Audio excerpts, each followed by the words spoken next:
Thank you.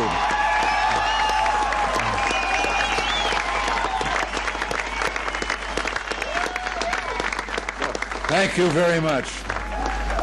Chancellor Kohl, Governing Mayor Diepken, ladies and gentlemen, 24 years ago, President John F. Kennedy visited Berlin. And speaking to the people of this city and the world at the City Hall, well, since then, 2 other presidents have come, each in his turn, to Berlin. And today, I myself make my second visit to your city.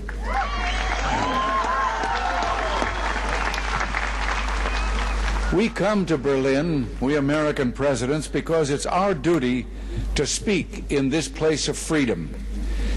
But I must confess, we're drawn here by other things as well, by the feeling of history in this city, more than 500 years older than our own nation, by the beauty of the Grunwald and the Tiergarten, most of all, by your courage and determination.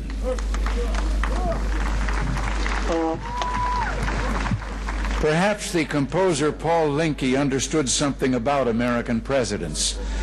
You see, like so many presidents before me, I come here today because wherever I go, whatever I do, ich hab noch keinen Koffer in Berlin.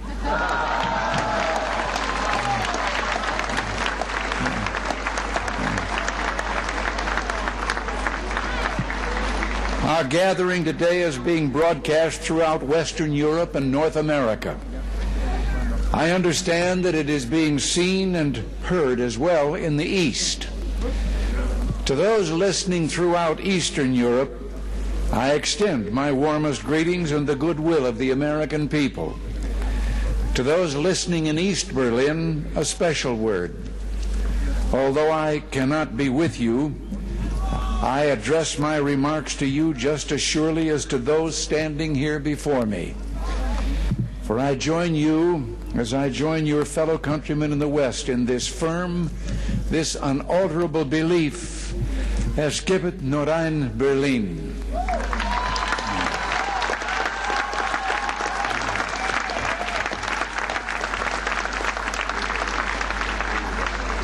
Behind me stands a wall that encircles the free sectors of this city, part of a vast system of barriers that divides the entire continent of Europe.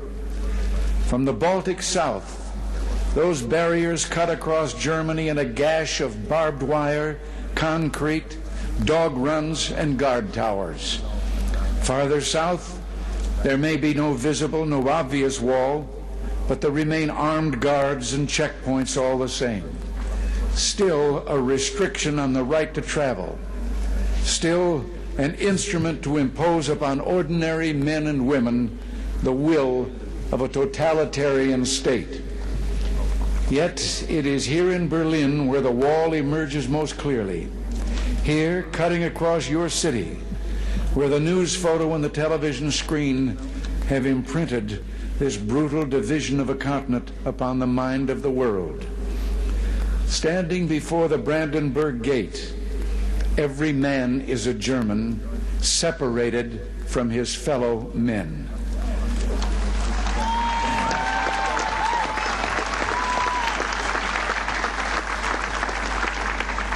Every man is a Berliner, forced to look upon a scar. President von Weizsäcker has said the German question is open as long as the Brandenburg Gate is closed.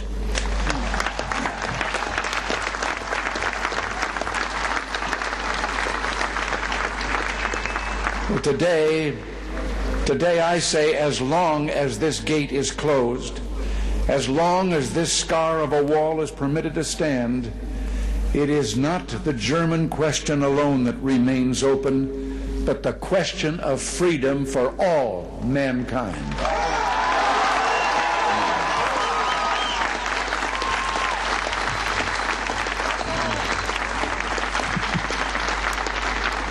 Yet, I do not come here to lament, for I find in Berlin a message of hope. Even in the shadow of this wall, a message of triumph. In this season of spring in 1945, the people of Berlin emerged from their air raid shelters to find devastation. Thousands of miles away, the people of the United States reached out to help. And in 1947, Secretary of State, as you've been told, George Marshall, announced the creation of what would become known as the Marshall Plan.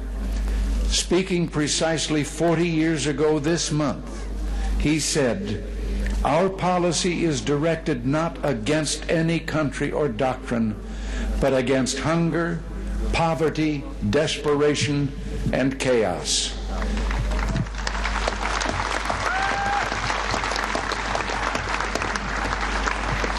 In the Reichstag a few moments ago, I saw a display commemorating this 40th anniversary of the Marshall Plan. I was struck by the sign on a burnt-out, gutted structure that was being rebuilt. I understand that Berliners of my own generation can remember seeing signs like it dotted throughout the western sectors of the city. The sign read simply, "The Marshall Plan is helping here to strengthen the free world." A strong free world in the West. That dream became real. Japan rose from ruin to become an economic giant. Italy, France, Belgium, virtually every nation in Western Europe saw political and economic rebirth. The European Community was founded. In West Germany and here in Berlin, there took place an economic miracle. The Wirtschaftswunder. Adenauer, Erhard, Reuter, and other leaders understood the practical importance of liberty, that just as truth can flourish only when the journalist is given freedom of speech, so prosperity can come about only when the farmer and businessman enjoy economic freedom. The German leaders reduced tariffs, expanded free trade, lowered taxes. From 1950 to 1960 alone, the standard of living in West Germany and Berlin doubled. Where 4 decades ago there was rubble, today in West Berlin there is the greatest industrial output of any city in Germany. Busy office blocks, fine homes and apartments, proud avenues and the spreading lawns of parkland. Where a city's culture seemed to have been destroyed, today there are 2 great universities, orchestras and an opera, countless theaters and museums. Where there was want, today there's abundance, food, clothing, automobiles, the wonderful goods of the Kudamm.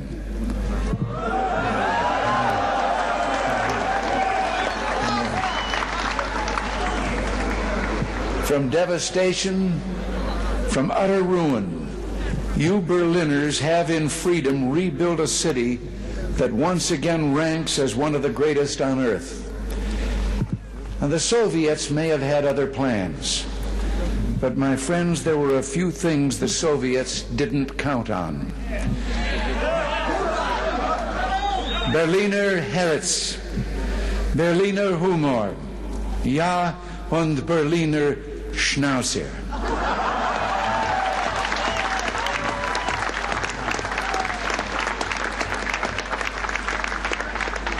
In the 1950s, Khrushchev predicted, "We will bury you." But in the West today, we see a free world that has achieved a level of prosperity and well-being unprecedented in all human history. In the communist world, we see failure, technological backwardness, declining standards of health, even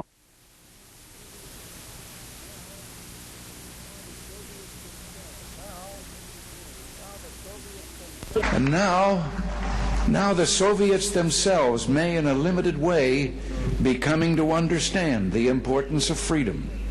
We hear much from Moscow about a new policy of reform and openness. Some political prisoners have been released. Certain foreign news broadcasts are no longer being jammed. Some economic enterprises have been permitted to operate with greater freedom from state control. Are these the beginnings of profound changes in the Soviet state, or are they token gestures intended to raise false hopes in the West or to strengthen the Soviet system without changing it?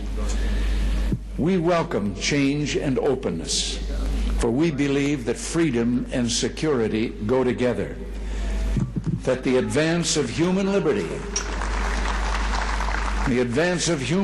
can only strengthen the cause of world peace. There is one sign the Soviets can make that would be unmistakable, that would advance dramatically the cause of freedom and peace. General Secretary Gorbachev, if you seek peace, if you seek prosperity for the Soviet Union and Eastern Europe, if you seek liberalization, come here to this gate. Mr. Gorbachev, open this gate.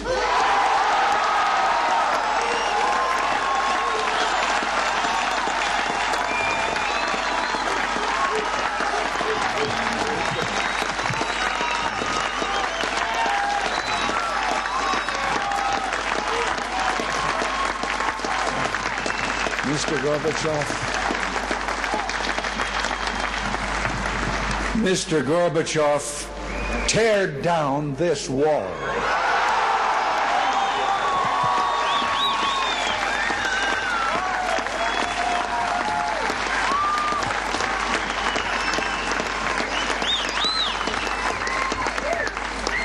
I understand the fear of war and the pain of division that afflict this continent, and I pledge to you my country's efforts to help overcome these burdens. To be sure, we in the West must resist Soviet expansion. So we must maintain defenses of unassailable strength. Yet we seek peace, so we must strive to reduce arms on both sides. Beginning 10 years ago, the Soviets challenged the Western alliance with a grave new threat. Hundreds of new and more deadly SS-20 nuclear missiles, capable of striking every capital in Europe. The Western alliance responded by committing itself to a counter-deployment. Unless the Soviets agreed to negotiate a better solution, namely the elimination of such weapons on both sides, for many months, the Soviets refused to bargain in earnestness. As the alliance in turn prepared to go forward with its counter-deployment, there were difficult days of protests, like those during my 1982 visit to this city. And the Soviets later walked away from the table. But through it all, the alliance held firm. And I invite those who protested then, I invite those who protest today to mark this fact. Because we remain strong, the Soviets came back to the table.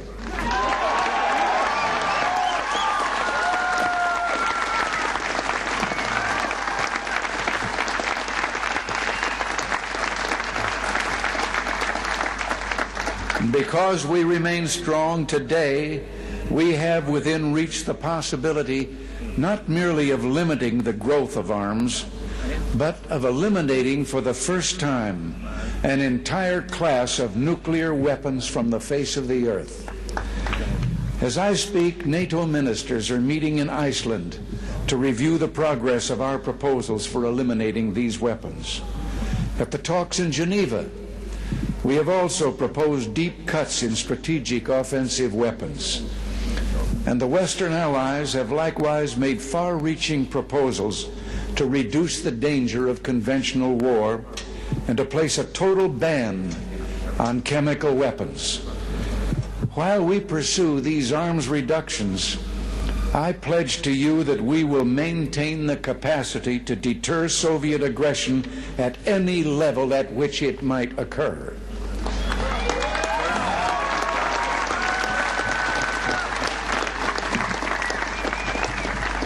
And in cooperation with many of our allies, the United States is pursuing the Strategic Defense Initiative, research to base deterrence not on the threat of offensive retaliation, but on defenses that truly defend, on systems, in short, that will not target populations but shield them. By these means, we seek to increase the safety of Europe and all the world. But we must remember a crucial fact. East and West do not mistrust each other because we're armed. We're armed because we mistrust each other.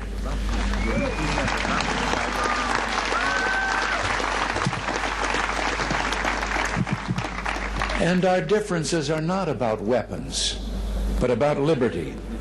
When President Kennedy spoke at the City Hall those 24 years ago, freedom was encircled. Berlin was under siege. And today, despite all the pressures upon this city, Berlin stands secure in its liberty, and freedom itself is transforming the globe. In the Philippines, in South and Central America, democracy has been given a rebirth. Throughout the Pacific, free markets are working miracle after miracle of economic growth. In the industrialized nations, a technological revolution is taking place, a revolution marked by rapid, dramatic advances in computers and telecommunications. In Europe, only one nation, and those it controls, refuse to join the community of freedom. Yet in this age of redoubled economic growth, of information and innovation, the Soviet Union faces a choice. It must make fundamental changes, or it will become obsolete.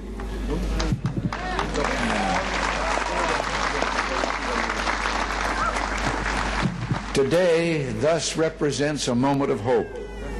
We in the West stand ready to cooperate with the East to promote true openness, to break down barriers that separate people, to create a safer, freer world. And surely there is no better place than Berlin, the meeting place of East and West, to make a start.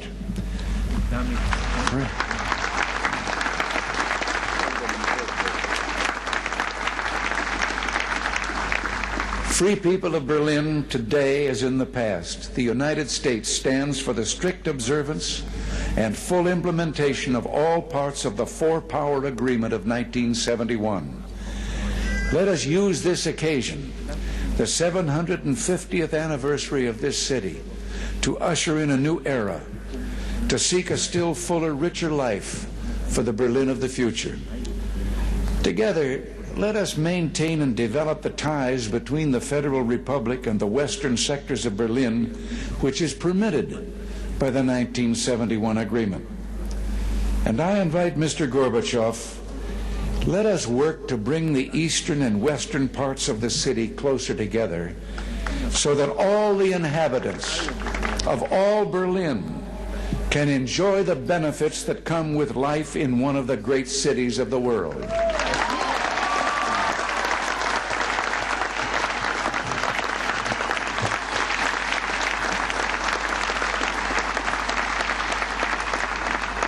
To open Berlin still further to all Europe, East and West, let us expand the vital air access to this city, finding ways of making commercial air service to Berlin more convenient, more comfortable, and more economical. We look to the day when West Berlin can become one of the chief aviation hubs in all Central Europe. With our French and British partners, the United States is prepared to help bring international meetings to Berlin. It would be only fitting for Berlin to serve as the site of United Nations meetings, or world conferences on human rights and arms control, or other issues that call for international cooperation.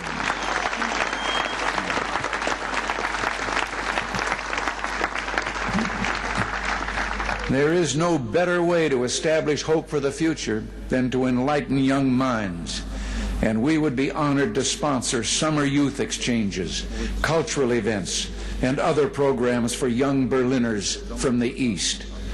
Our French and British friends, I'm certain, will do the same. And it's my hope that an authority can be found in East Berlin to sponsor visits from young people of the western sectors.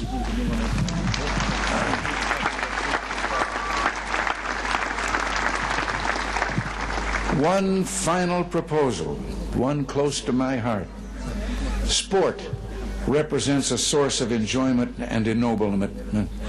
And you may have noted that the Republic of Korea, South Korea, has offered to permit certain events of the 1988 Olympics to take place in the North. International sports competitions of all kinds could take place in both parts of this city. And what better way to demonstrate to the world the openness of this city than to offer in some future year to hold the Olympic Games here in Berlin, East and West.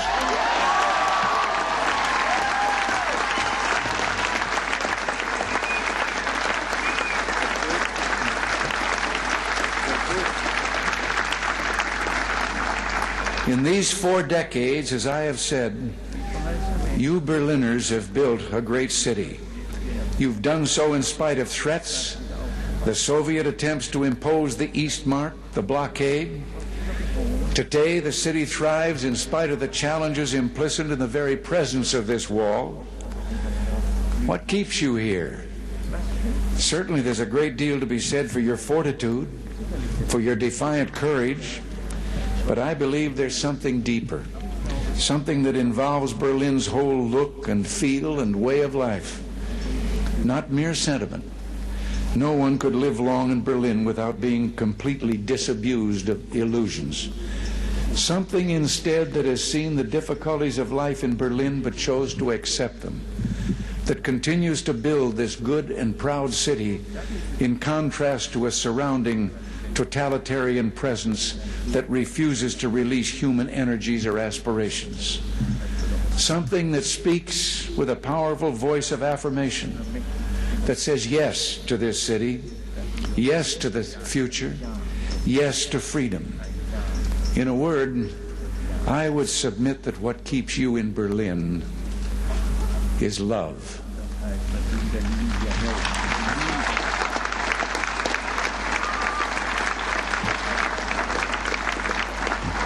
Love, both profound and abiding.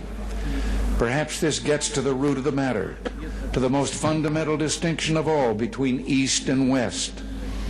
The totalitarian world produces backwardness because it does such violence to the spirit, thwarting the human impulse to create, to enjoy, to worship. The totalitarian world finds even symbols of love and of worship an affront. Years ago, before the East Germans began rebuilding their churches, they erected a secular structure, the television tower at Alexanderplatz. Virtually ever since, the authorities have been working to correct what they view as the tower's one major flaw, treating the glass sphere at the top with paints and chemicals of every kind. Yet even today, when the sun strikes that sphere that towers over all Berlin, the light makes the sign of the cross.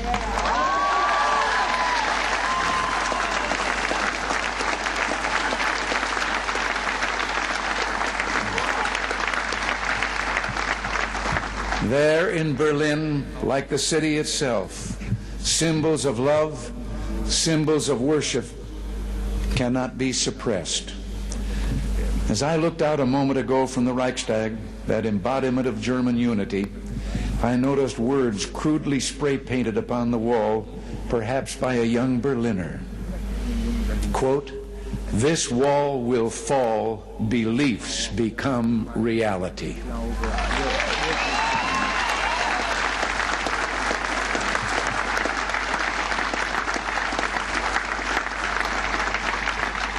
Yes, across Europe this wall will fall, for it cannot withstand faith, it cannot withstand truth. The wall cannot withstand freedom. And I would like, before I close, to say one word. I have read and I have been questioned since I've been here about certain demonstrations against my coming. And I would like to say just one thing, and to those who demonstrate so.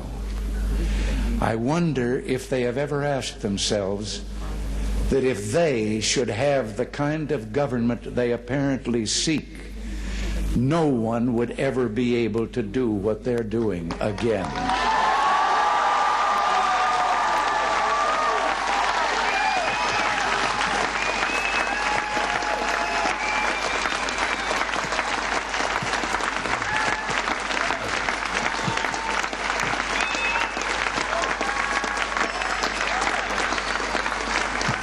Thank you, and God bless you all. Thank you.